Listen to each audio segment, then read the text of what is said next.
My name is Dolores, and for 69 years, I've lived by one simple rule: family comes first.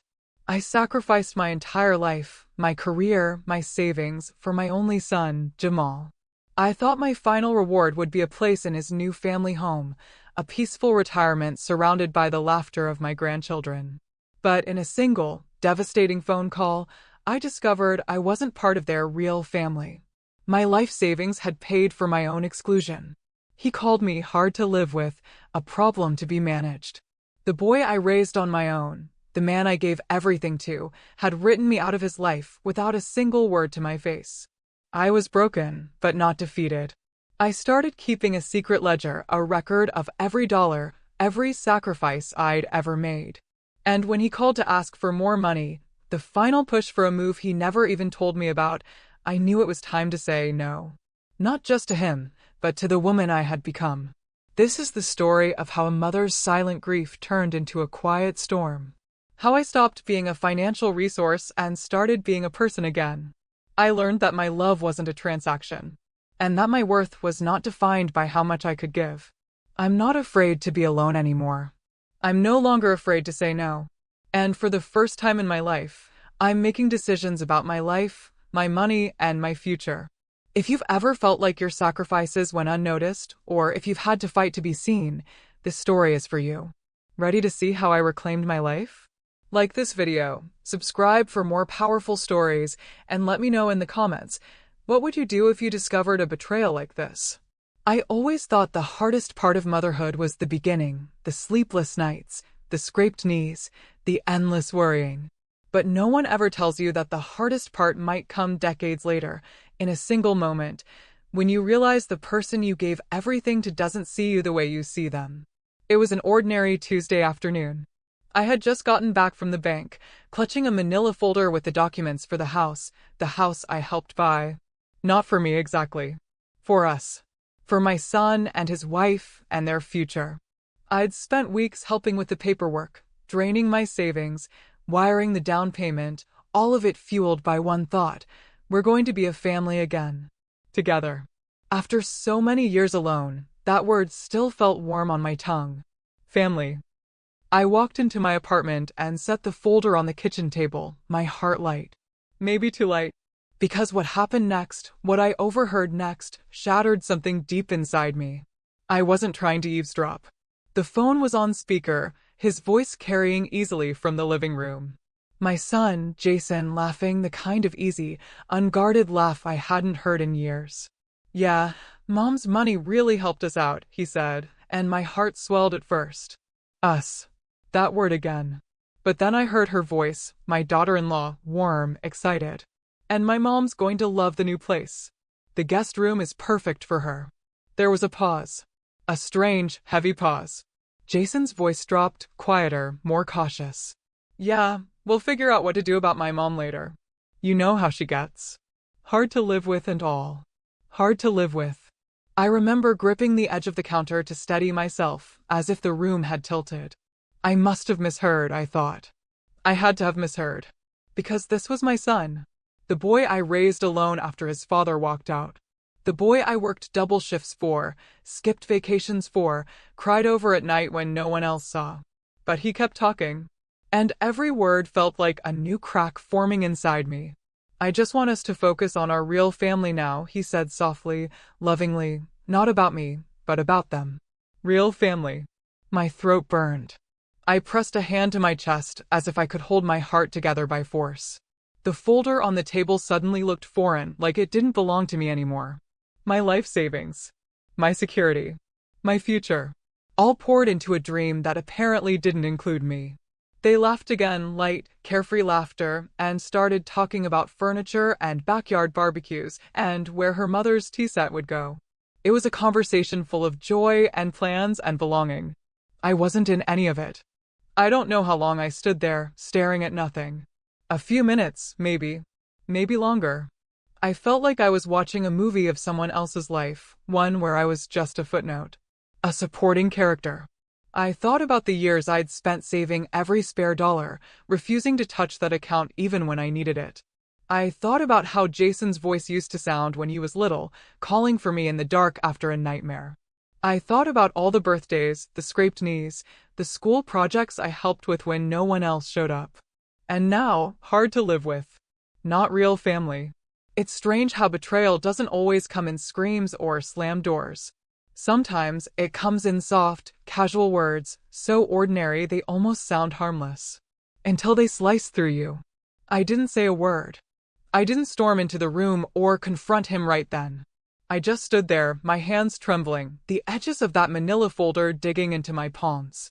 And in that silence, a thought crept in sharp and cold. This wasn't just about this one house. It wasn't just about one conversation. This was about everything. About how easily people can take from you, and how invisible you can become once they've gotten what they need. The woman who once believed she was part of their future had just learned she was being written out of it.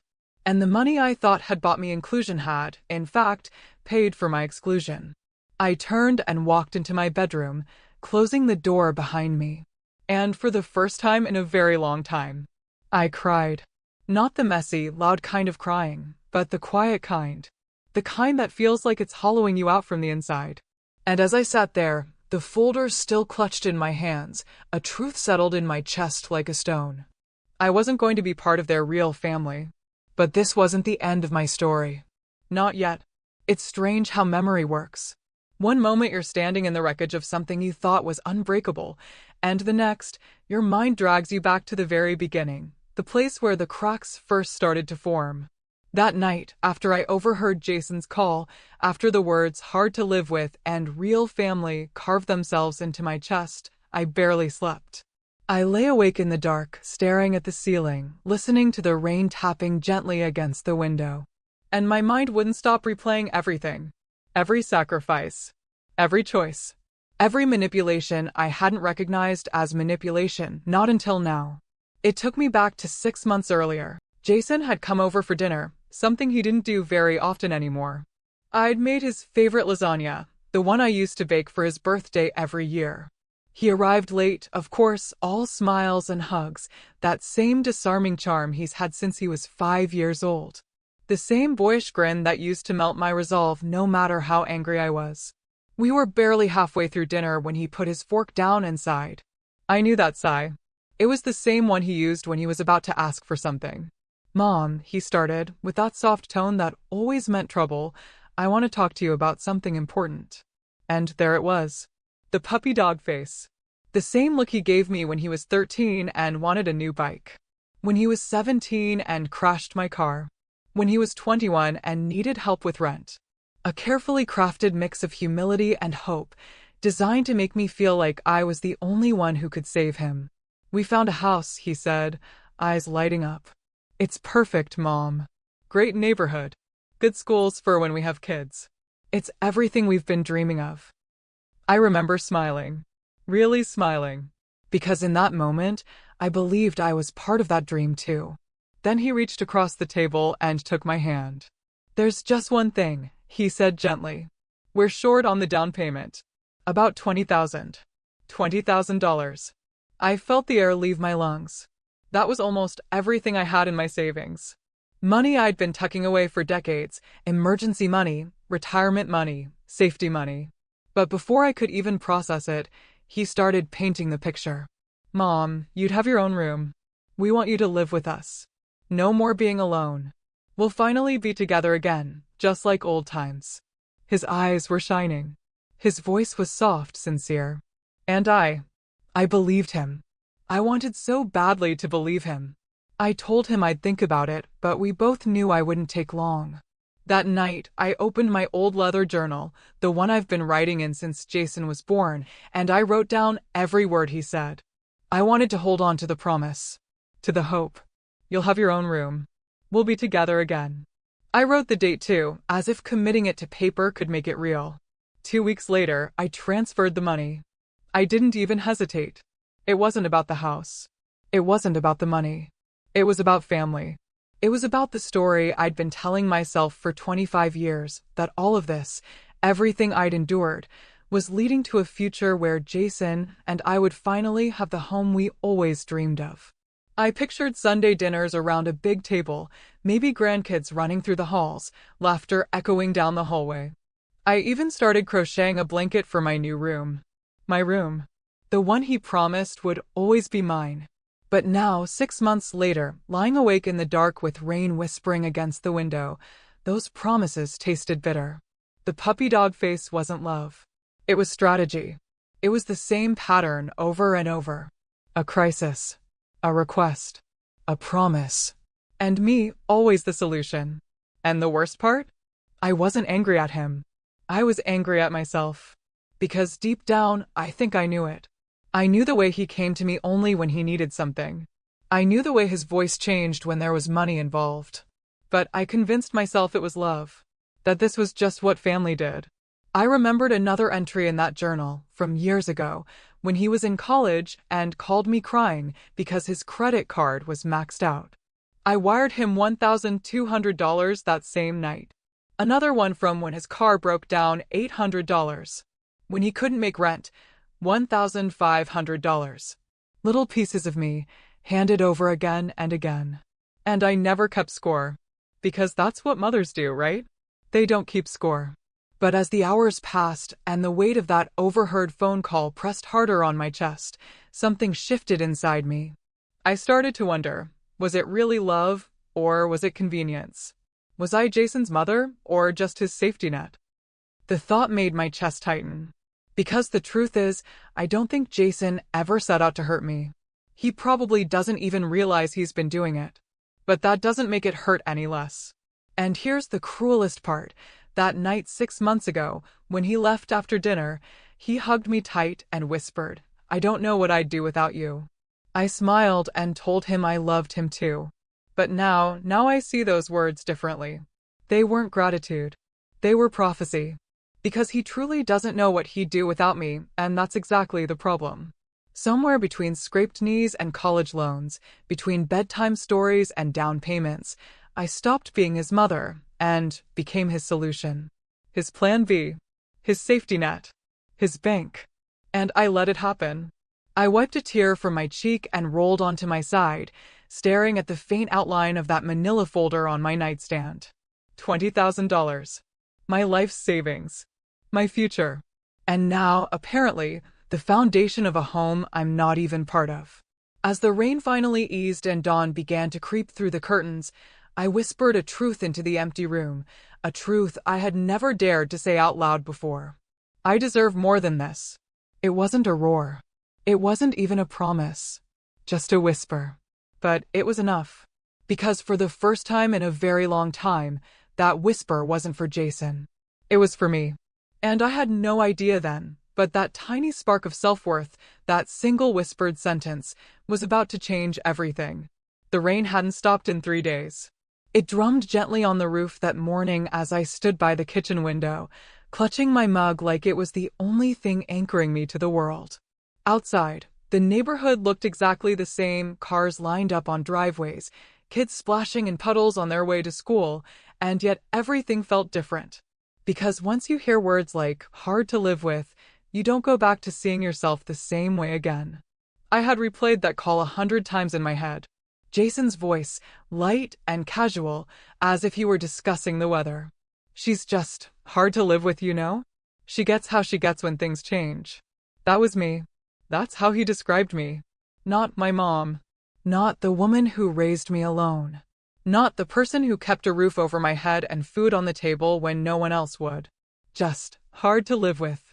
I pressed my forehead against the cool glass and watched the rain trace tiny rivers down the window. And in those rivers, I started seeing the last 25 years play out like an old film, grainy, sepia-toned memories I hadn't looked at in a long time. I saw myself at 31, standing in a grocery store aisle, counting pennies to see if I could afford both milk and cereal that week. Jason was 3, sitting in the cart, singing a song about dinosaurs. I chose the milk and put the cereal back. I saw myself at 36, working the night shift at the hospital, then cleaning houses in the morning just so I could buy Jason a decent pair of soccer cleats. I remember coming home and collapsing on the kitchen floor from exhaustion, and still getting up when he called for me in the next room. I saw myself at 42, signing the last check to pay off the medical debt from his broken arm, a debt I had quietly taken on so he wouldn't start adulthood buried under bills. And through all of it, I'd told myself one story: it's worth it. He'll understand one day. But maybe that was the lie I needed to survive.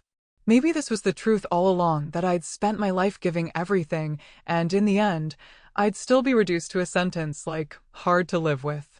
I felt something deep inside me crack, and tears blurred my vision. It wasn't the insult itself, it was what it revealed. That after everything I'd done, after every sacrifice, I wasn't family. I was a problem to be managed. I turned from the window and let my eyes wander around the kitchen, the same kitchen where I'd bandaged scraped knees and baked birthday cakes and stayed up all night during fevers. The walls seemed to echo with laughter that wasn't there anymore. I glanced at the small photo pinned to the refrigerator. Jason at 8 years old, missing a front tooth, his little arms wrapped around my neck. We looked so happy. We were happy. At least I thought we were. Now I wondered if that boy would even recognize the man he'd become. My phone buzzed on the counter, a text from Jason. "Hey Mom, just checking on you. Love you." I stared at it for a long time. Just hours before, he was telling someone I was too difficult to live with. Now, love you. It used to be that those words could patch any wound. Now they felt like salt. I didn't reply. Instead, I walked to my bedroom and opened the bottom drawer of my dresser. Inside was a small, battered envelope, the kind banks used to give out for savings deposits. Inside was $2,300, all I had left in the world. I picked it up and turned it over in my hands. That envelope was supposed to be my safety net. Now it felt like evidence. Evidence that I had given everything and kept nothing for myself. The rain grew heavier outside, and for the first time in a long time, I felt small, powerless, disposable. Hard to live with, the words looped in my head like a cruel nursery rhyme. Was I really that difficult? Was I really the problem? I tried to be quiet. Tried not to ask for too much. Tried not to insert myself into Jason's life unless invited. I'd worked double shifts so he wouldn't have to. I'd lived frugally so he could dream big. I'd done everything I could to make sure I wasn't a burden. And yet, here I was. A burden anyway.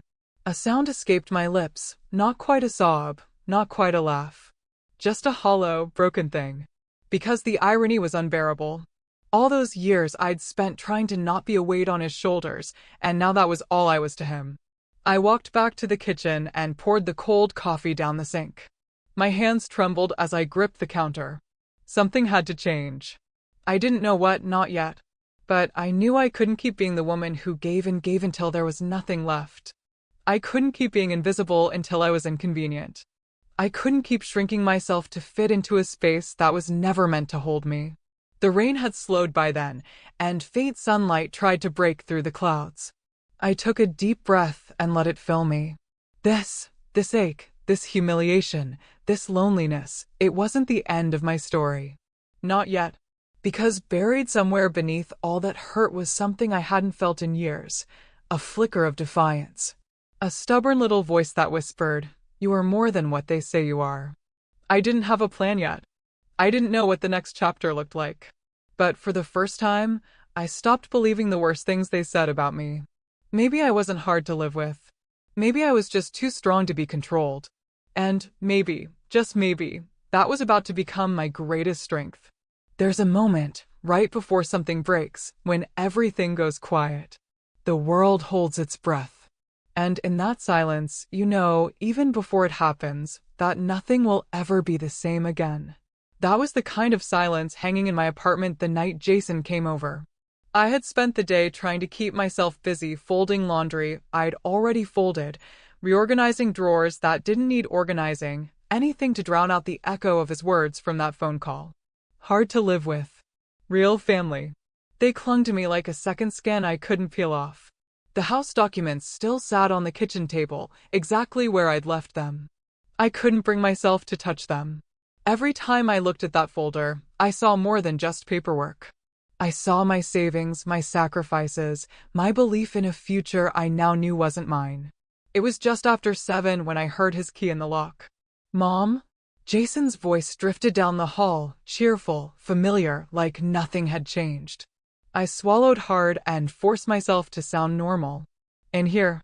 He walked into the kitchen, still in his work clothes, tie loosened, hair a little messy from the wind.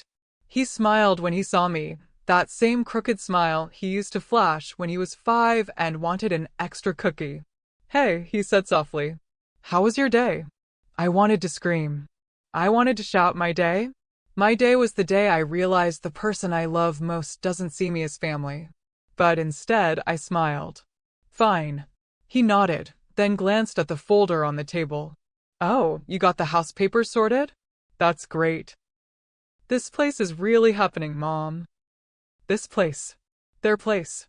I pretended to shuffle through some bills, anything to keep my shaking hands busy.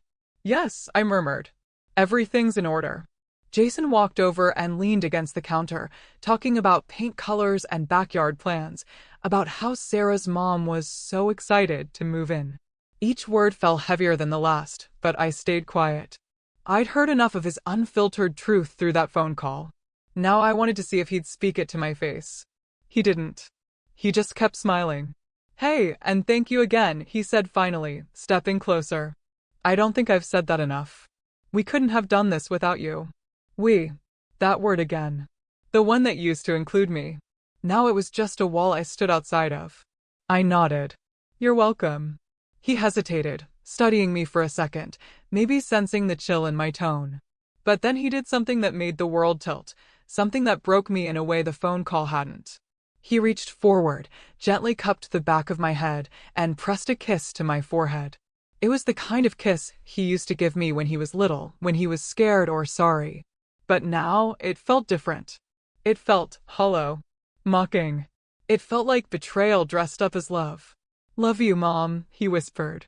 And I whispered it back. "Love you too." But inside, something went cold and still. Because now I knew those words didn't mean what they used to. They weren't a promise. They weren't even comfort. They were just habit, a reflex spoken by a man who no longer saw me as part of his real life. He chatted a little more after that, about work and dinner plans, and I nodded in all the right places, but I couldn't tell you a single thing he said. My mind was somewhere else entirely, drifting between memories and heartbreak. I thought about the first time he'd kissed my forehead. He was 6, and I was crying in the kitchen because the electricity had been cut off and I didn't know how we'd make rent. He had stood on his little tiptoes, kissed me clumsily, and said, "It's okay, Mama. We'll be okay." And we were. Somehow, we always were. But now, that same gesture felt like something else. Like a goodbye disguised as affection. Like pity. Like the Judas kiss, a signal that the betrayal was already done. When he finally left, the apartment felt too quiet. Too big. I walked back to the table and stared at that folder. My name wasn't on the deed, but my money was. My sacrifice was. My trust was. I reached out and touched it, just lightly with my fingertips. And for the first time, I didn't feel pride. I didn't feel joy. I felt empty. I sank into the chair and folded my hands in my lap. The rain had started again outside, soft and relentless. And in that soft percussion, I understood something I'd been too afraid to face before. It wasn't just that Jason was building a life without me. It was that he had already done it, piece by piece, conversation by conversation, plan by plan, and I had been too blinded by love to notice. I had been holding on to the idea of a future that existed only in my head. He had already moved on to a future that didn't include me. And yet, in that cold, aching quiet, something shifted inside me. A strange, fragile clarity took root. I couldn't go back to who I was yesterday, the woman who believed love was enough to guarantee a place in someone's life. That woman was gone. The woman sitting here now was someone new. Someone still broken, yes, but also awake. And as I sat alone at that kitchen table, the papers spread out before me and the ghost of a kiss still warm on my forehead, I knew one thing with absolute certainty. This story, my story, was no longer about how much I could give. It was about what I was going to take back. The night after Jason left, I didn't sleep.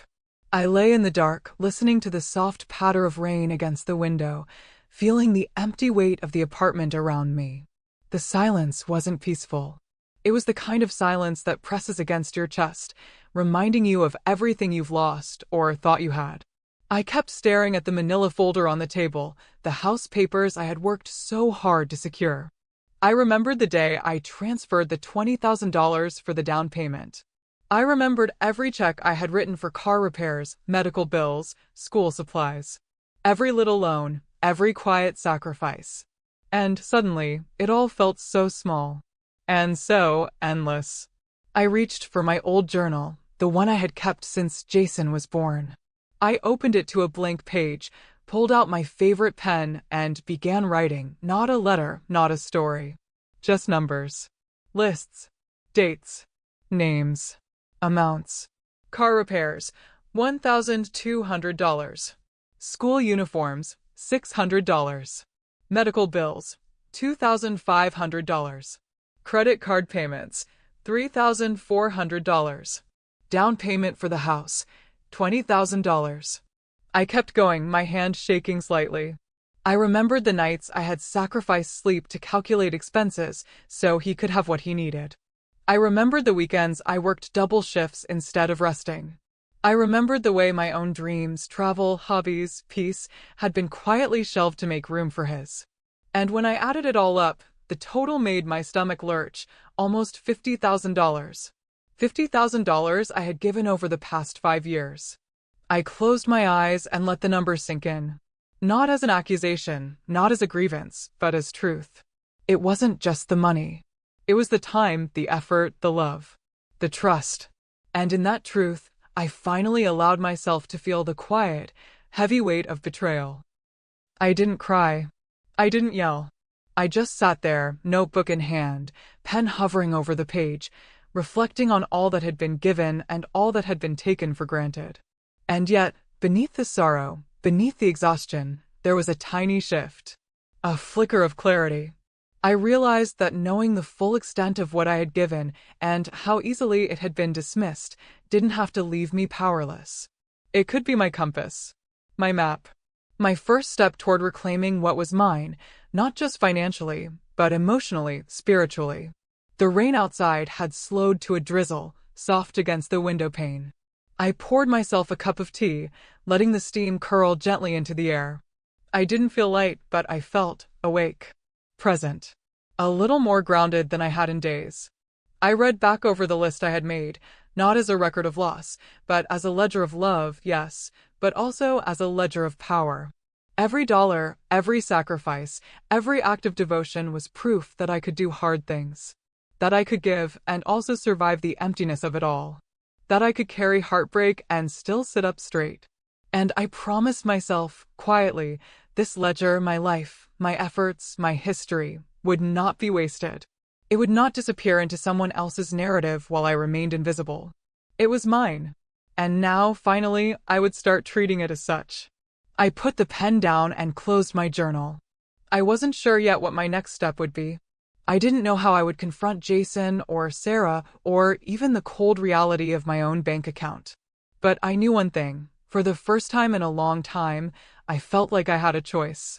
And in that quiet moment, sipping tea, listening to the last of the rain, staring at the folder on the table, I understood something I hadn't allowed myself to admit before. I was not weak. I was not a burden. I was a woman who had given everything, yes, but also a woman who could now decide what to do with the pieces she still held. And that was a beginning. The phone rang just as I was pouring another cup of tea. I froze, recognizing the number immediately. Jason. My chest tightened, not with fear, not exactly, but with that sharp, hollow ache that comes from knowing something bad is about to land. I picked up. Hello. Hey, Mom, he said, cheerful, like he had no idea what had already happened in my mind. Just wanted to talk about the house. We're moving next week.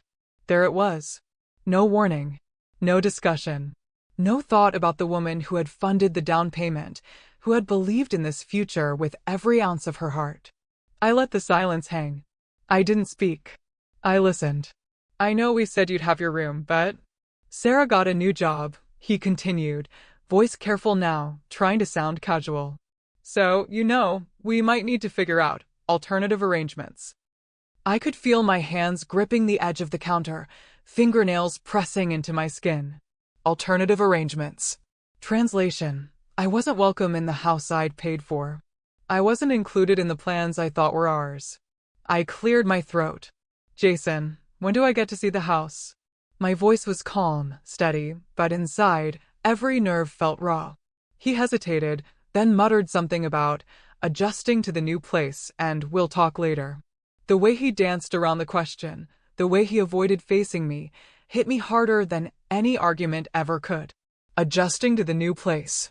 I repeated it softly to myself, tasting the bitter irony.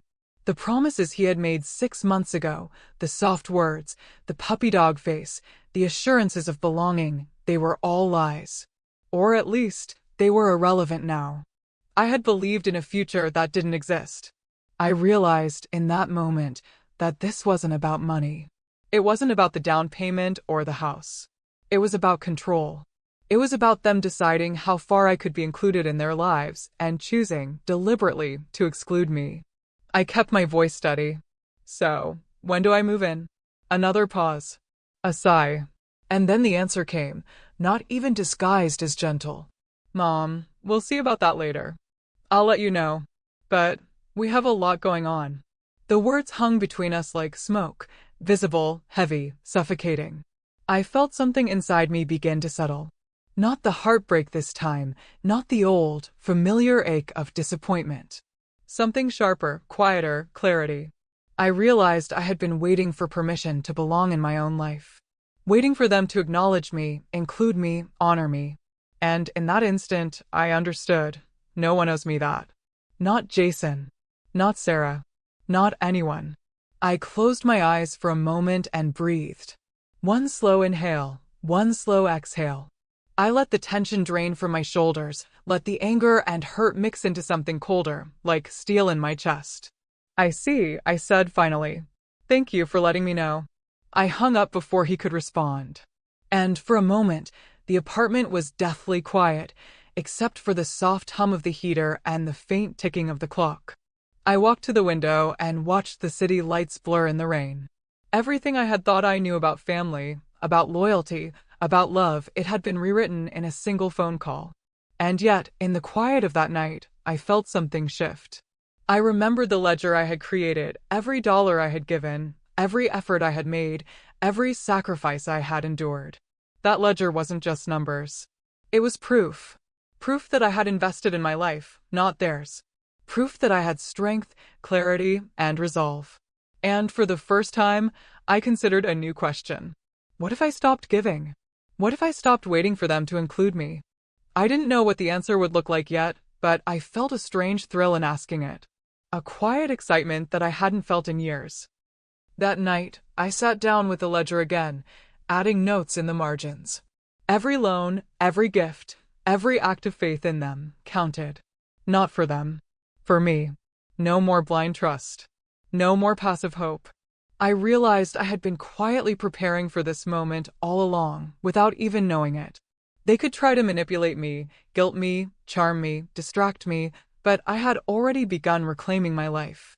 And this time, I would decide what belonged to me, what I gave, what I withheld, and who I allowed to walk in my world. For the first time, I wasn't just sad. I wasn't just betrayed. I was awake. And in that quiet, reflective moment, I knew one thing with absolute certainty. The story wasn't over. It was just beginning.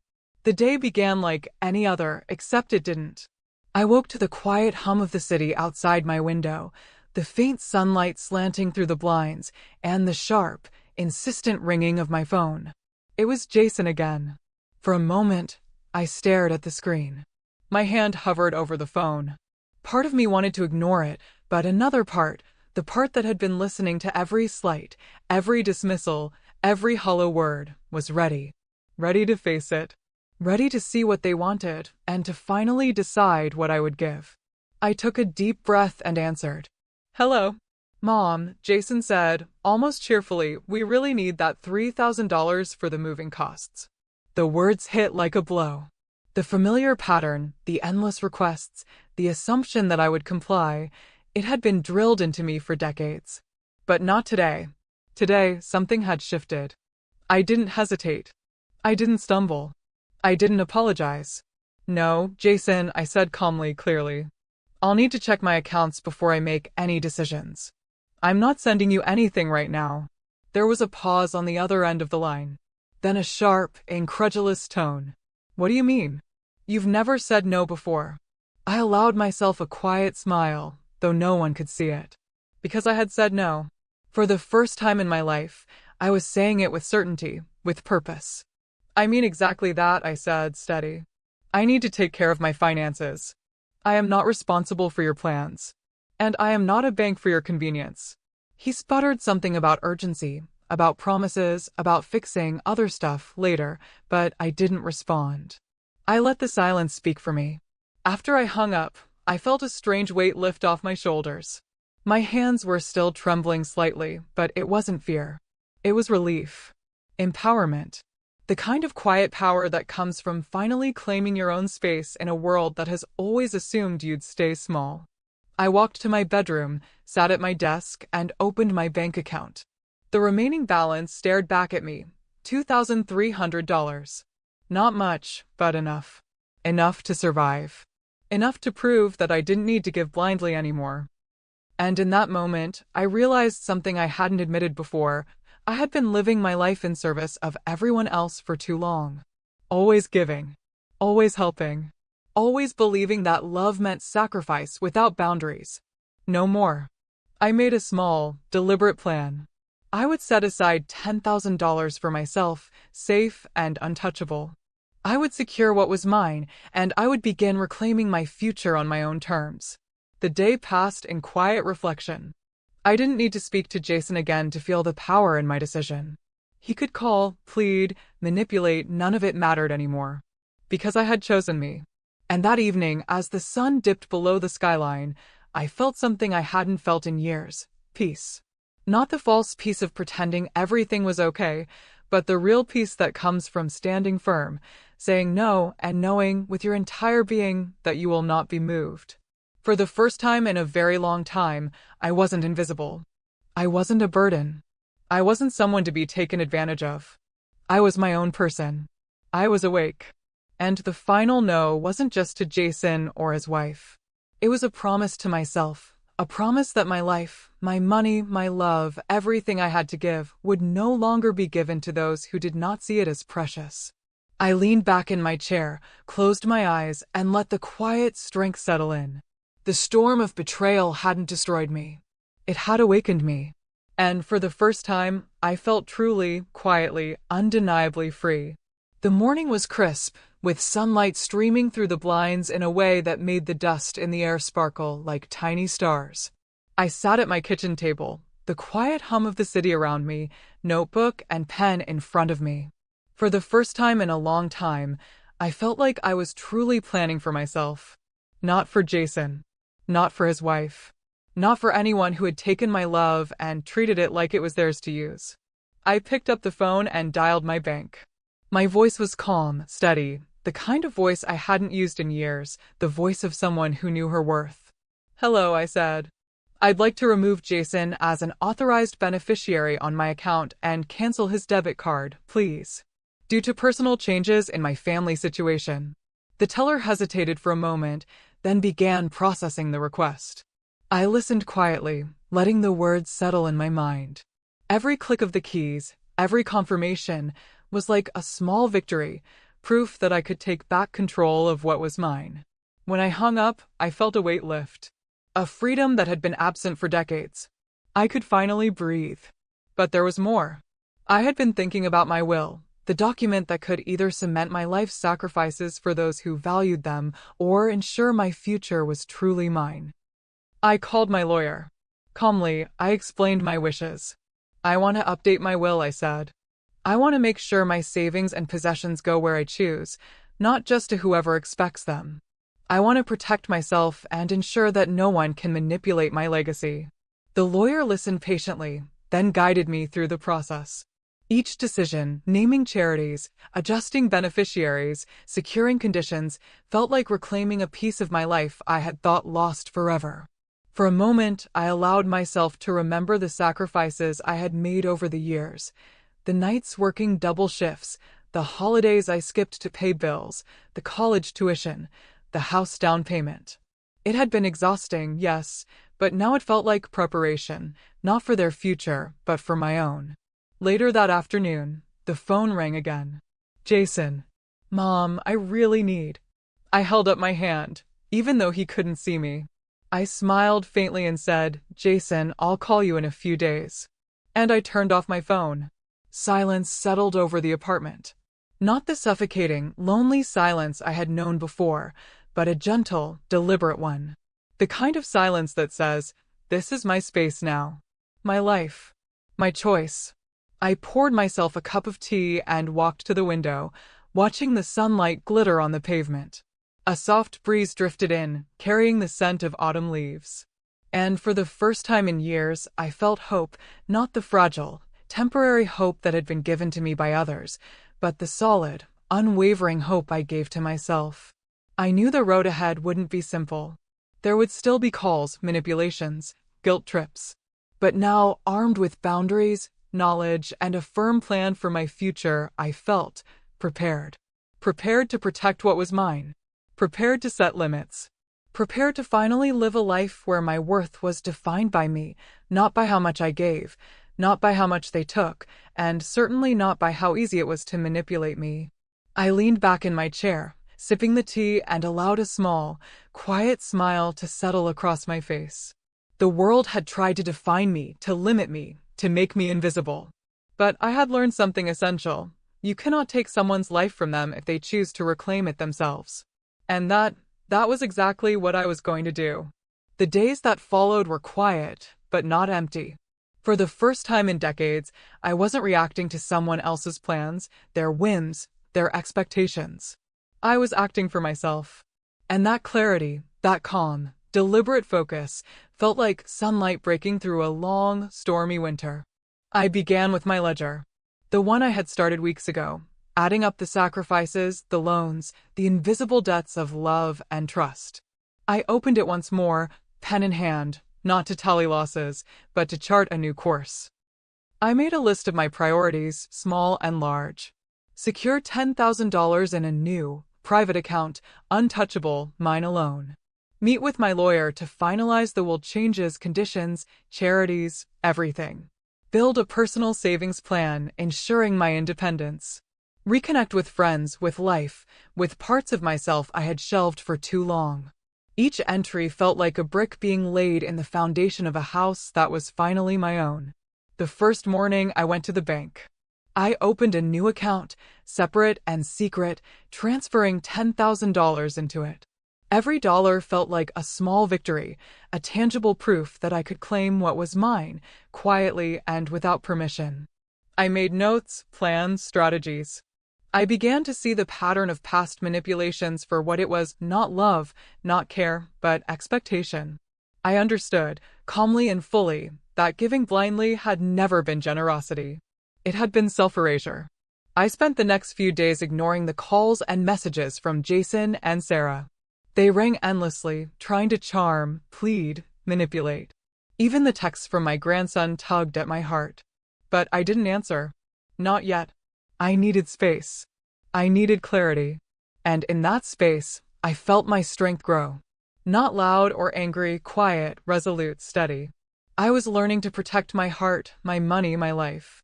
And I was learning that boundaries weren't cruel, they were survival. On the third day, a final text from Jason arrived. We can fix the other stuff after you give the money. I stared at the words and allowed myself to feel the old ache, then let it roll away like water off a stone. This time, I did not respond. Instead, I met with my lawyer again.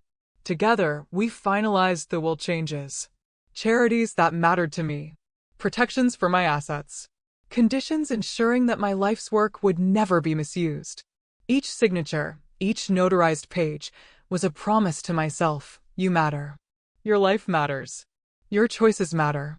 That evening, I returned home and sat at my window, watching the sunset. The sky glowed pink and gold, the city alive with the movement of a world that, until recently, had felt so overwhelming, so controlling. I felt gratitude.